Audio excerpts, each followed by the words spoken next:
कंस ने एक मेला रखा है धनुष यज्ञ का, और धनुष यज्ञ के मेला में उसने विचार किया कृष्ण और बलराम को बुलवाऊंगा और धोखे से मार डालूंगा, क्योंकि जितने राक्षस भेजे, जितने असुर भेजे, भगवान ने सबको धाम पहुंचा दिया।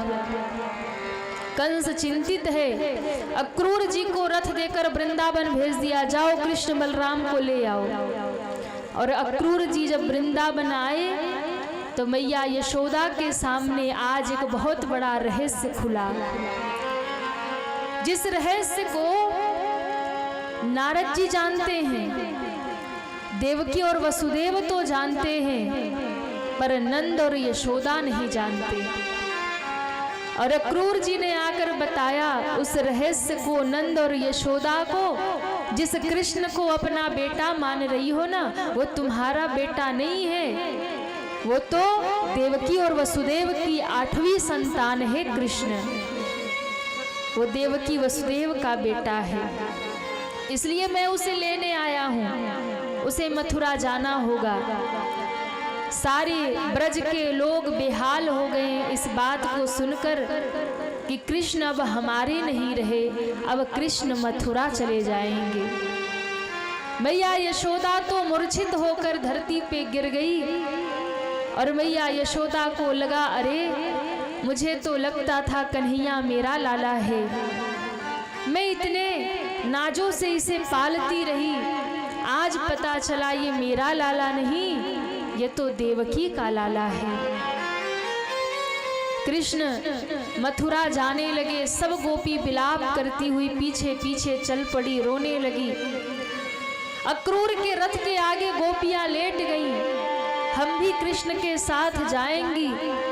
भगवान कृष्ण ने सबको समझाया, चिंता मत करो, परसों आ जाऊंगा। मैया यशोदा को समझाया, मैया मत मैया, परसों तेरा कन्हैया आ जाएगा। और सबको यही कह के परसों आऊंगा, परसों आऊंगा कहकर भगवान वृंदावन छोड़कर चले गए। और गोपियों को यही आस लगी है, परसों आऊंगा कह के गया है, हो सकता है आज आए, कल आए, आज आए, कल आए, इसी इंतजार में सारा जीवन बीत गया। पर ठाकुर जी दोबारा लौट कर वृंदावन नहीं आए, क्योंकि इतनी बड़ी लीला करनी थी। भगवान मथुरा जाते हैं, मथुरा से द्वारिका चले जाते हैं, उन्हें फिर समय ही नहीं मिला कि वो वृंदावन लौट कर आए। पर एक बार संदेश लेकर उद्धव जी को भेजा था। उद्धव जी ने जब देखा गोपियों का प्रेम, यशोदा मैया का प्रेम, तो आके बोले, अरे कन्हैया तुम बड़े निष्ठुर हो, तुमने उन गोपियों को, मैया यशोदा को, सबको छोड़ दिया। भगवान ने कहा, मैंने छोड़ा नहीं है, लीला में तो भले ही दिखता है कि मैं वृंदावन छोड़कर आ गया, पर कृष्ण और वृंदावन इन दोनों में कोई अंतर नहीं है। वृंदावन ही कृष्ण है, कृष्ण ही वृंदावन है, इसलिए वृंदावन छोड़कर कन्हैया कभी जाते ही नहीं है, वहां तो नित्य निवास करते हैं। मैं आज भी उन गोपियों के साथ रहता हूँ, मैं आज भी मैया यशोदा के साथ रहता हूँ, उनके विरह में मैं उनके पीछे ही खड़ा रहता हूँ। जैसे क्या होता है ना, जब कोई चीज़ बहुत नज़दीक आ जाती है तो दिखाई नहीं पड़ती। कोई तिनका आँखों के पास ही बड़ा हो तो दिखता नहीं है, दूर हो तो दिखता है, पास होता है तो दिखता नहीं है। भगवान कहते मैं थोड़ा दूर था ना तो उनको दिखता था, पर अब मैं इतना करीब उनके आ गया हूँ, उन गोपियों के, ग्वाल बालों के, मैया यशोदा के इतना करीब हूँ, इतना करीब हूँ, उनके हृदय में, मन में ही समा गया हूँ, इसलिए अब उन्हें दिखाई नहीं पड़ता हूँ, पर मैं रहता सदैव वही हूँ। इस प्रकार भगवान वृंदावन छोड़कर गए। अब भगवान का आगमन मथुरा में होता है। मथुरा में आकर के भगवान ने अनेक का उद्धार किया। पहले तो एक धोबी का उद्धार किया, जो पूर्व जन्म में माता सीता को जिसने वनवास कराया था, उसका ही पहले उद्धार किया। एक दर्जी पर कृपा की भगवान ने मथुरा जाकर, सुदामा नाम के माली पर कृपा की और वो भगवान ने धन्य किया। और भगवान ने एक कुब्जा पर कृपा की, जो 3 जगह से टेढ़ी कुब्जा थी, भगवान ने उसे बहुत सुंदर बना दिया। और उसके बाद भगवान ने मल्ल युद्ध करके बहुत सारे पहलवानों को कृष्ण और बलराम ने पछाड़ा। और युद्ध होते होते युद्ध इतना आगे बढ़ा कि भगवान कृष्ण ने आज कंस मामा को ही ललकार दिया। और जब कंस से युद्ध हुआ तो भगवान ने कंस को ही उठाकर दिशाओं में घुमाया और जैसे धरती पर पटका सो कंस समाप्त हो गया। बोले कंस मर्दन भगवान की, कंस मर्दन भगवान की जय हो। कंस मर गया क्या? मर गया? कन्हैया के लिए ताली तो बजा दो। कंस मारा गया। अब भगवान ने जाकर के जेल से अपने नाना उग्रसेन को छुड़ाया, अपने माता पिता देवकी वसुदेव को छुड़ाया और नाना जी को पुनः गद्दी पर बिठा दिया, राजा बना दिया। भगवान युवराज बन गए। सांदीपनी ऋषि के आश्रम में जाके भगवान ने विद्या प्राप्त की और फिर भगवान विद्या प्राप्त करके लौटे तो भगवान ने 17 बार युद्ध किया जरासंध से। जरासंध से 17 बार जब युद्ध हुआ और 17 बार युद्ध करते करते जरासंध हार गया और हारता रहा। तब एक दिन 10,000 ब्राह्मणों को कहता है कि मेरे नाम से अनुष्ठान करो और मैं इस बार युद्ध में जीत जाऊंगा तो तुम्हें माला माल कर दूंगा, और अगर हार गया इस बार तो तुम सबकी गर्दन उतार दूंगा। 10,000 ब्राह्मण रोने लगे, हे ठाकुर आप तो हर बार जीतते थे, इस बार हार जाइएगा, क्योंकि इस बार अगर आप जीत गए ना तो ये जरासंध हमें मार देगा। भगवान ने उनकी पुकार सुनी। भगवान ने कहा चिंता मत करो, इस बार हार जाऊंगा। और रात ही रात भगवान ने समुद्र के बीचों बीच गुजरात में द्वारिकापुरी का निर्माण करवा दिया, सोने की द्वारिका। सारे मथुरा वासियों को सोते हुए ही वहां पहुंचा दिया द्वारिका में। और अब पूरी मथुरा खाली हो चुकी। भगवान ने प्लान बना लिया कि अब युद्ध नहीं करना, इस बार भागना है, अब तो हारना है। दूसरे दिन सुबह होते ही काल्यावन को लेकर जरासंध दौड़ा युद्ध करने। जैसे युद्ध करने दौड़ा, महाराज दाऊ जी ने हलमूसल उठा लिया। भगवान ने हाथ पकड़ा, बोले दादा युद्ध नहीं करना, फिर अब हमें भागना है मथुरा से। अरे कन्हैया भागेंगे तो सब रण छोड़ कहेंगे, क्षत्रिय रण छोड़ के भागते नहीं है, युद्ध करते। भगवान ने कहा भागना पड़ेगा। और कहते हैं भगवान पहली बार रण छोड़ कर भागे, नाम पड़ गया रण छोड़। बोलिए रण छोड़ राज की, रण छोड़ भगवान की जय हो। काल्यावन का अवध कर दिया मुचकुंद जी महाराज के द्वारा और फिर भगवान द्वारिका में विराजे। अब भगवान का नाम द्वारिकाधीश हो गया। बोलिए द्वारिकाधीश की जय हो। भगवान द्वारिकाधीश बन गए और दाऊ जी का अब यहाँ विवाह होता है महाराज रेवत की कन्या रेवती से। बहन सुभद्रा का विवाह अर्जुन के साथ हुआ। अब कौन बच गए, कौन रह गए? कन्हैया। बारात में चलना है क्या? ठाकुर जी का नंबर आ गया। कुंदनपुर के राजा भीष्मक हैं, उनकी एक कन्या है जिनका नाम है रुक्मणी। माता रुक्मणी का विवाह उनके बड़े भाई रुक्मी ने तय कर दिया शिशुपाल के साथ में। लेकिन माता रुक्मणी तो बचपन से ही भगवान की कथा सुनते सुनते भगवान को ही पति मान बैठी हैं। इसलिए विवाह का समय आ गया और पंडित जी हाथ में कंगना बांध रहे और माता रो रही है। पंडित जी ने कहा बेटी क्यों रो रही हो? कहा महाराज मेरे भाई मेरा विवाह शिशुपाल से करवा रहे, पर हमने तो भगवान को पति मान लिया है और मेरे पिता इस बात को जानते हैं, पर वो भाई से विरोध नहीं करना चाहते क्योंकि भाई गलत संगति में पड़ गया।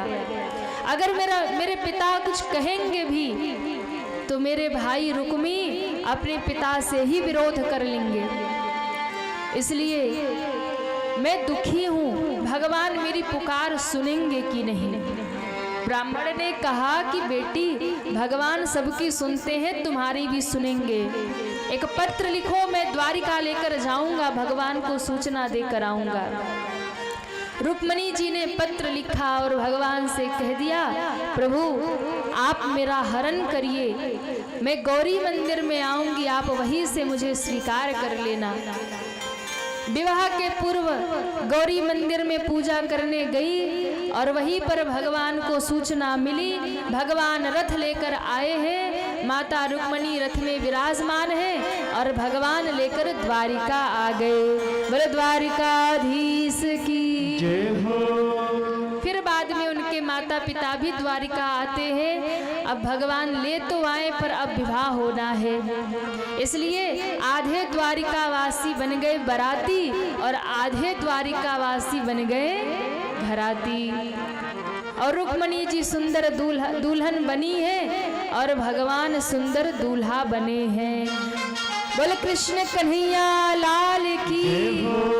अब कितने लोग बारात में चलेंगे वो हाथ उठाए। वाह,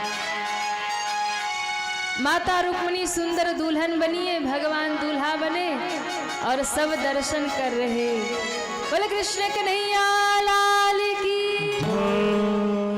कि जोड़ी का जवाब नहीं, कि जोड़ी का जवाब नहीं, कि जोड़ी का जवाब नहीं, कि जोड़ी का जवाब नहीं। आज दूल्हा बने हैं घनश्याम, आज दूल्हा बने हैं घनश्याम, जोड़ी का जवाब नहीं। आज दूल्हा बने घनश्याम, जोड़ी का जवाब नहीं। सभी दोनों हाथ उठा के जय हो। हरि बोल।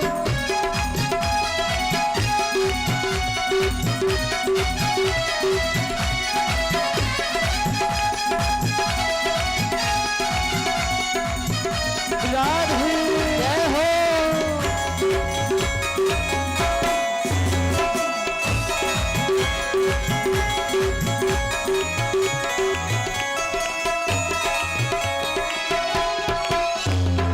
दूल्हा बने हैं घनश्याम, की जोड़ी का जवाब नहीं। आज दूल्हा बने हैं घनश्याम, की जोड़ी का जवाब नहीं।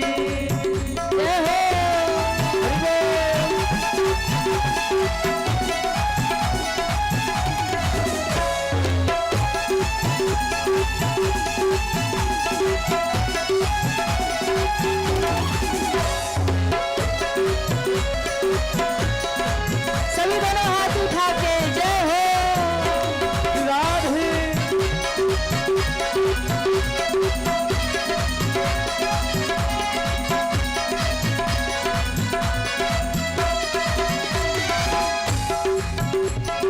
रुक्मणी मेरी गोरी गोरी, रुक्मणी मेरी गोरी गोरी, रुक्मणी मेरी गोरी गोरी, रुक्मणी मेरी गोरी गोरी, गोरी गोरी हाँ गोरी गोरी, गोरी गोरी हाँ गोरी गोरी, रुक्मणी मेरी गोरी गोरी, रुक्मणी मेरी गोरी गोरी। और श्याम वरण घनश्याम, और शावर है नंदलाल, की जोड़ी का जवाब नहीं। और सावर है नंदलाल, की जोड़ी का जवाब नहीं। और सावर है नंदलाल, की जोड़ी का जवाब नहीं। और सावर है नंदलाल, की जोड़ी का जवाब नहीं। सभी दोनों हाथ उठा के हरि बोल। राधे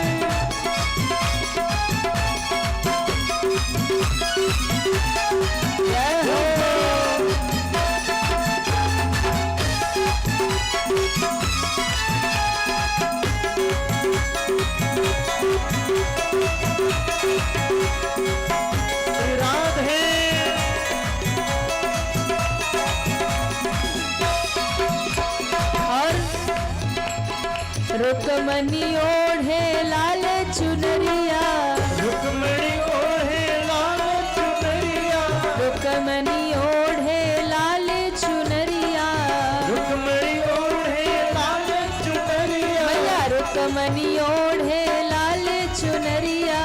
रुक्मणी ओढ़े लाल चुनरिया। ठाकुर जी के विवाह का अवसर रोज रोज नहीं मिलेगा, इसलिए जिनके पाँव थिरक रहे सब खड़े हो जाएं। और एक निवेदन है, कोई आगे नहीं आएगा, सारे बालक एक साइड हो जाएं, सब एक साइड हो जाएं, इधर आके खूब नृत्य करें और सभी तालियां बजाते हुए झूमते हुए जय हो।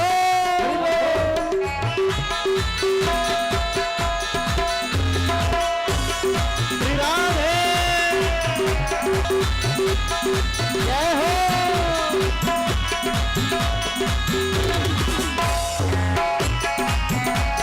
बोलो कृष्ण कन्हैया लाल की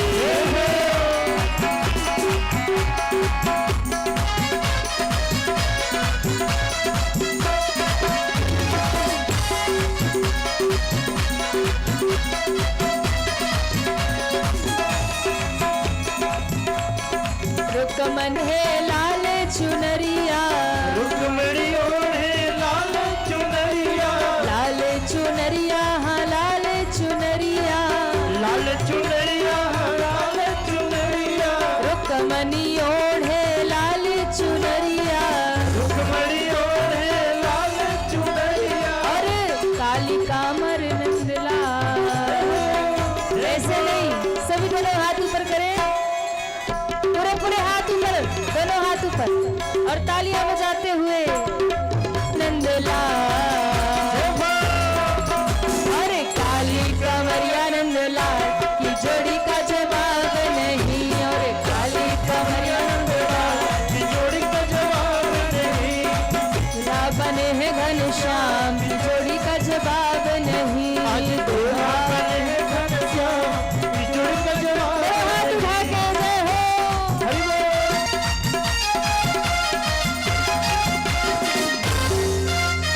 जय हो, जय हो।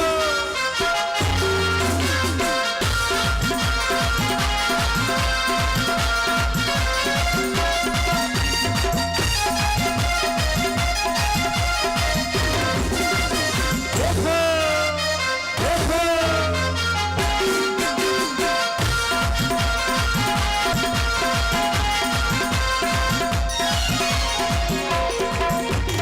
ऐसा लगता है सारे संसार की शादी है, आज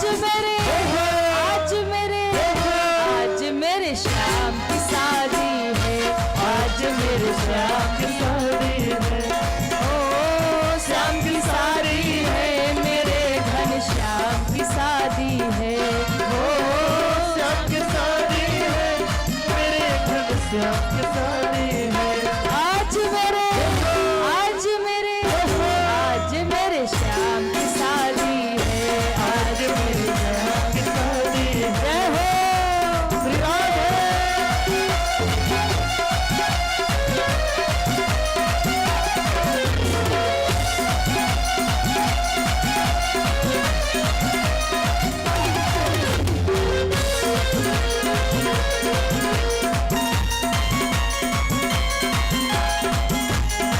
हरि बोल। राधे।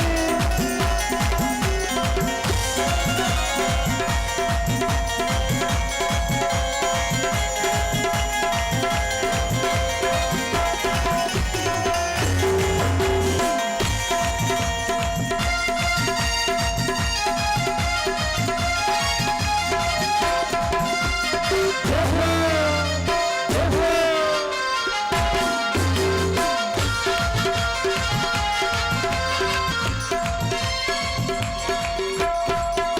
कन्हैया द्वारिकाए, कन्हैया द्वारिकाए, सभी मन में हर्षाए, में हर्षाए।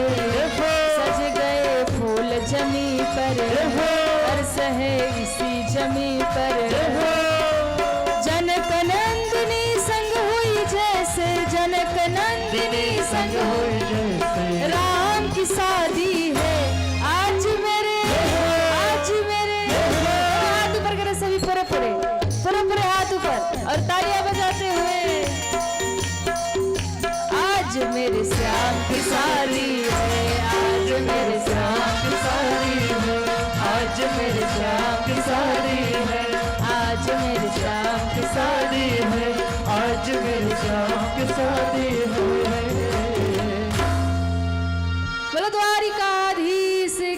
जय हो।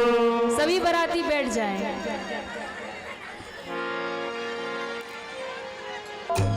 और आपने तो सब व्यवस्था की, जितना आपका सामर्थ्य था, जितना हो सकता था, क्योंकि बड़े बड़े मंचों पे कथाएं होती हैं और छोटी व्यवस्था में कथा संभव नहीं हो पाती है। और आप देखेंगे YouTube पर तो सारी बड़ी बड़ी कथाएं ही होती है, और बड़े मंचों से जब छोटे मंचों पे उतरते हैं तो थोड़ा मन भी नहीं लगता। कृष्ण काला है, कृष्ण काला है, राधा है गोरी, बड़ी सुंदर है दोनों की जोड़ी। वो कृष्ण काला है, राधा है गोरी, बड़ी सुंदर है दोनों की जोड़ी। श्याम चंदा है, श्यामा चकोरी, बड़ी सुंदर है दोनों की जोड़ी। श्याम चंदा है, श्यामा चकोरी, बड़ी सुंदर है दोनों की जोड़ी, बड़ी सुंदर है दोनों की जोड़ी, बड़ी सुंदर है दोनों की जोड़ी, हो बड़ी सुंदर है दोनों की जोड़ी। बोल कृष्ण कन्हैया लाल की जय हो। जानकी मंगल भगवान की जय हो। रुक्मणी मंगल भगवान की जय हो। आप सभी को भगवान के विवाह उत्सव की बहुत बहुत शुभकामनाएं, बहुत बहुत मंगल कामनाएं, बहुत बहुत बधाई हो।